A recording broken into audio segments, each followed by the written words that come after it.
Mathematics 10 science group unit 1 exercise 1.3 question number 14। यहाँ पर जो इक्वेशन हमारे पास गिवन है वो 2 की power x plus 64 multiply by 2 की power minus x minus 20 equal है 0 के। तो यहाँ हम सबसे पहले क्या करेंगे कि 2 की पावर x प्लस 64 और यहाँ पर 2 की पावर माइनस एक्स है, तो अगर ये माइनस एक्स है, अगर मैं यहाँ इसको डिवाइड में लिख दूँगी तो 2 की पावर पॉजिटिव एक्स हो जाएगा। यहाँ पर मल्टीप्लाई में 2 की पावर माइनस एक्स थी, तो मैंने 64 से इसको यहाँ पर नेगेटिव था तो मैं इसको यहाँ पर डिवाइड करके मैंने इसको यहाँ पर पॉजिटिव कर दी पावर को। माइनस 20 इक्वल है 0 के। इस तरह से करने से ये होगा कि हम जो सपोज़ करेंगे तो हमें यहाँ पर वैल्यूज़ को पुट करने में आसानी हो जाएगी। तो हमने ये नेगेटिव्स को हमने यहाँ पर डिवाइड कर दिया। अब हम सपोज़ करेंगे कि लेट y इक्वल है हमारे पास 2 की पावर x, तो जहाँ जहाँ हमारे पास 2 की पावर x है वहाँ हम y पुट कर देंगे। तो ये हो जाएगा हमारा y plus 64 divided y minus 20 equal है 0 के। अब हम क्या करेंगे कि यहाँ भी कुछ नहीं है तो 1 है और यहाँ भी हमारे पास कुछ नहीं है तो 1 है। अब हम क्या करेंगे यहाँ पर कि यहाँ हम एलसीएम निकालेंगे। तो एलसीएम निकालने के लिए यहाँ भी मैं मल्टीप्लाई y से करूँगी और यहाँ भी मल्टीप्लाई y से करूँगी और यहाँ पर भी मैं y से मल्टीप्लाई और यहाँ पर भी मैं y से मल्टीप्लाई एंड डिवाइड करूँगी। तो मेरा एलसीएम जो आ जाएगा वो आ जाएगा y और y सा y square plus 64 minus 20y equal है 0 के। अब ये y जो डिवाइड में है यहाँ जाके मल्टीप्लाई होगा और 0 से मल्टीप्लाई होके 0 बन जाएगा। y square plus 64 minus 20y equal है 0 मल्टीप्लाई बाय y। अब हम क्या करेंगे, इक्वेशन को अरेंज करके लिख देंगे। पहले पावर स्क्वायर, फिर पावर 1 वाला माइनस 20y, फिर कांस्टेंट टर्म यानी प्लस 64 इक्वल है 0 के। यहाँ हमारे पास वैल्यू आ गई, स्टैंडर्ड फॉर्म भी बन गई हमारी। तो हमारे पास पावर 2, पावर 1 और कांस्टेंट क्वाड्रेटिक इक्वेशन की स्टैंडर्ड फॉर्म आ गई। अब हम क्या करेंगे, यहाँ पर फैक्टर्स बना लेंगे।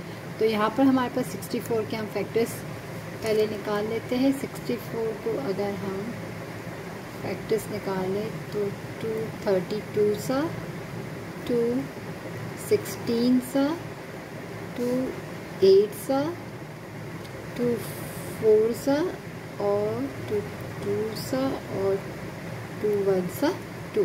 तो हमारे पास ये 6 टाइम आ चुका है।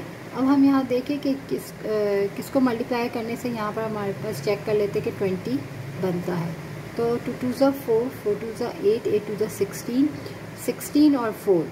तो अगर मैं बोलूँ यहाँ पर कि 16 4 ज़ा 64 और 16 और 4 को मैं ऐड करूँगी तो 20 बन जाएगा। तो हम क्या करेंगे, यहाँ से 16 और 4 को हम फैक्टर्स बना ले तो 16 और 4 20 बन जाएगा ऐड करने से।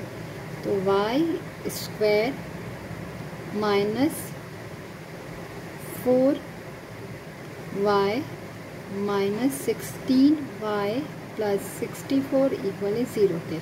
4 16 था 64 और 4 और 16 को ऐड करेंगे तो 20 बनेगा। तो यहाँ से y कॉमन लिया तो y माइनस 4 और यहाँ से माइनस 16 कॉमन ले लेंगे हम, तो y माइनस 4 इक्वल है 0 के। अब यहाँ हमारे पास y माइनस 4 और y माइनस 16 इक्वल हो गया 0 के। एक y की वैल्यू हमारे पास 4 आ जाएगी और दूसरी हमारे पास पॉजिटिव 16।